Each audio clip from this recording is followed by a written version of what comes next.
Sila yon. Ako naman, I'm in the private sector. Final ko ito kasi ito na yung buo na noong ko pa na-discover ito. And it's totally relevant or directly connected dito sa lumalabas na issues. Sabi ko, itong si Bernardo, na siya yung pinakang mastermind dun sa sindikato sa DPWH. Si Bongo ang nag-appoint dito noong 2017. Siya nasa likod niyan. Tapos ito namang mga diskaya na sinasabi nila, ito yung pinakang malaking negosyo dun sa side ng mga contractors.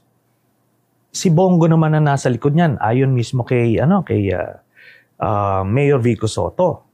Then yun din ang statement ni Ombudsman Boying Remulla na pinoproteksyonan ni Diskaya